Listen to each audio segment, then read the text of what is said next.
وہ لانے ہی نہیں چاہ رہے وہاں کے ذمہ داران، تو کیسے آئے گی؟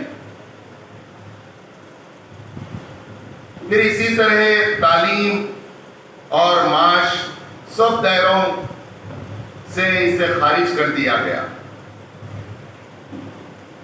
صرف اس حد تک رکھا گیا کہ یہ جنسی خواہش کی تکمیل کی انسٹرومنٹ ہے۔ رسول اللہ صلی اللہ علیہ وسلم کا عمل بتاتا ہے کہ آپ صلی اللہ علیہ وسلم نے پہلا نکاح حضرت اماں خدیجہ رضی اللہ تعالیٰ عنہ سے جو کیا، بیوہ اور آپ سے عمر میں 15 سال بڑی عورت سے کیا، سوائے اماں عائشہ کے 11 ازواج مطہرات میں ساری کی ساری بیوہ۔ سیکنڈ میرج جو آپ نے کی حضرت سودا تو حضرت عائشہ سے بھی بڑی تھی۔ انہوں نے کہا کہ اے اللہ کے رسول، آپ اس بوڑھی اور کالی عورت کو جو اسٹیٹس دیے ہیں بیوہ کو، آپ اسے برقرار رکھیے، میں صرف یہ چاہتی ہوں کہ مسز محمد کہلائے صلی اللہ علیہ وسلم کل قیامت کے دن ازواج مطہرات میں سے میں اٹھائی جائے، اور میں اپنی باری بخوشی عائشہ کو منتقل کرتی ہوں۔ حضرت سودا کن باری نہیں کی کیونکہ انہوں بڈھے تھے، ان کی باری حضرت عائشہ کو دے دیا تھا۔ پھر اس سلسلے میں آپ دیکھیے کہ یہاں جو عورت کی مرضی پوچھے بغیر کنیا دان میں دی جاتی ہے، تو اس زمانے میں بھی بے انگن شادیاں کی جاتی ہیں اور کسی بھی عورت کو باپ کی ملک سمجھا جاتا اور اسے دے دیا جاتا۔ تو رسول اللہ صلی اللہ علیہ وسلم نے عورت کی ایک ویلیو مقرر کی اور اسے مہر شرط نکاح کہا گیا، اور اس کی مرضی کو مہر پر بھی مقدم رکھا گیا۔ اسی کو تو ایجاب و قبول کہتے ہیں۔ ہم سب عصر کے بعد نکاح وقت پہ ہو گیا، وقت پہ ہو گیا، ہم مردوں کو کھانا جلدی ملا تو وقت پہ ملا، وقت پہ ملا کرتے ہیں۔ عورت کو آنے چنے تیرے نکاح میں، اور نہ وہ آنے تیار ہے، 9:30 بجے سے پہلے نہیں آئے تو یہ باتیں معلوم کیسا ہوتی؟ آپ بولنا جیسا مردوں میں خطبہ نکاح رسول اللہ دیتے تھے صلی اللہ علیہ وسلم، ویسا ہم بھی رہتے ہیں۔ اصل شادی دعا دینے کا نام ہے، تو اس میں یہ سب باتیں آتے ہیں۔ خطبہ نکاح کیا ہے؟ النکاح ینقض من الایجاب والقبول، انہ الایذا باب النکاح کا پہلا لائن میں آپ کے سامنے سنا رہا ہوں، جو میں نے 8th اسٹینڈرڈ میں پڑھا تھا۔ نکاح کیا ہے؟ ایجاب اور قبول کے نام کا نام۔ ایجاب بولتے ہیں آفر، بچہ یا بچی کی طرف سے پیشکش کہ میں آپ سے نکاح کرنا چاہ رہی ہوں یا چاہ رہا ہوں۔ بچہ یا بچی کی طرف سے اس آفر کو ایکسپٹ کرنے کا نام قبول ہے۔ اور مہر ایک شرط ہے، ولی اور وکیل اور گواہان دوسری شرط ہے۔ اور خاص بات یہ ہے کہ یہاں